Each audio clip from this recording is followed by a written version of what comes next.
at 5:30. Good evening and thank you for joining us tonight. I'm Bobby Hannon.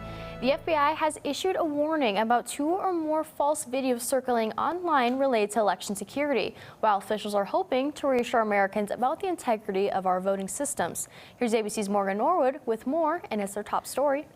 As the election nears, the FBI issuing a warning, saying it's aware of 2 fake videos related to the 2024 election that claim to be from an agency, but they're not.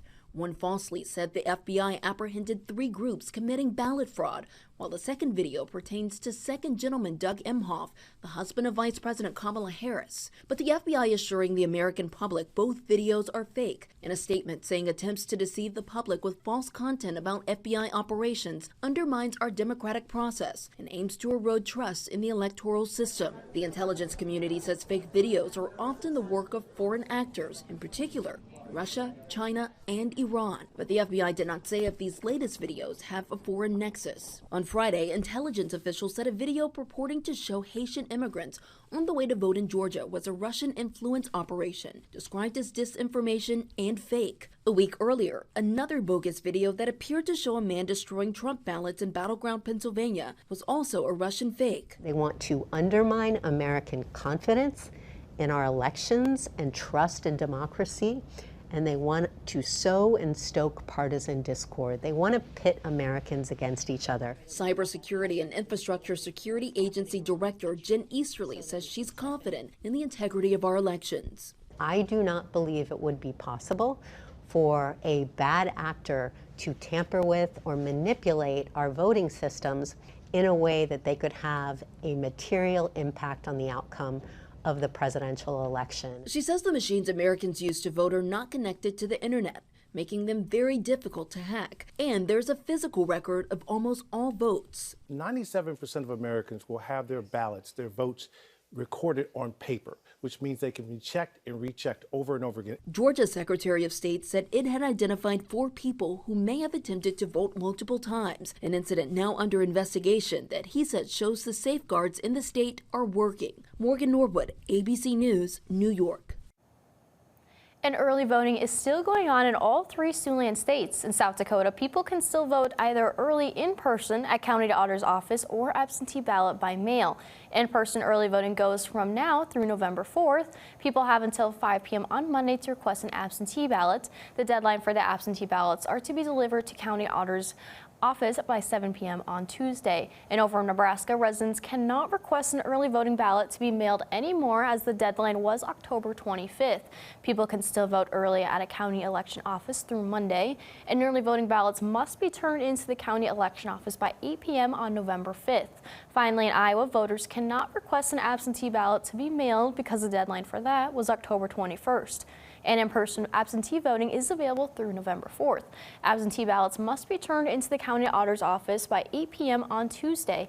And here in Woodbury County, people can vote early at the county courthouse and at the Long Lines Family Rec Center here in Sioux City today from 8 a.m. to 4:30 p.m. or through tomorrow. And we're going to check back in with meteorologist Maggie Warren. So Maggie, it's very foggy here in Siouxland. What's it looking like out there?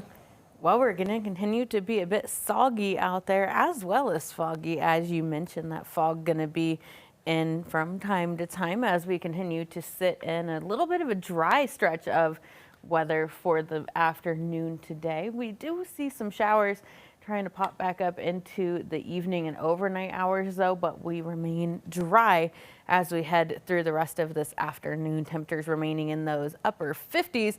So if you're heading out to do something tonight, might need the umbrellas, as there could be some mist, a little bit of that drizzle out there, but overall looking pretty dry until we get past, say, midnight tonight, when we do see some more rain chances.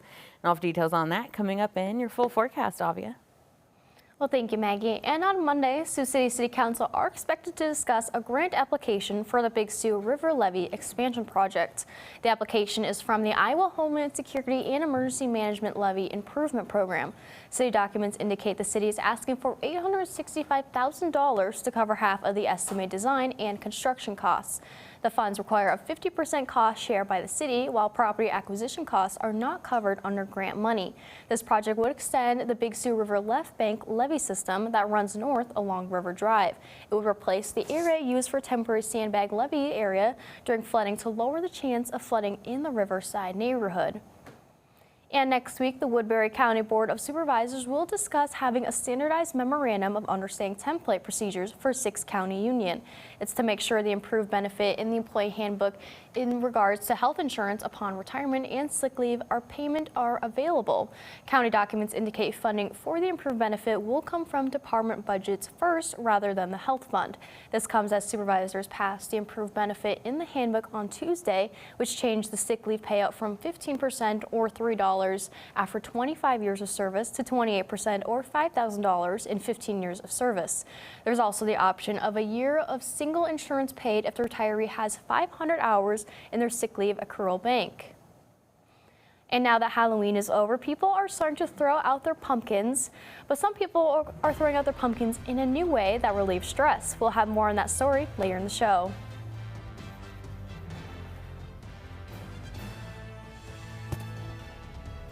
Plus, off details on a cooler week ahead if we see some rain at the polls on Tuesday and a few drier days on the way. Of all of that in your full forecast coming up next.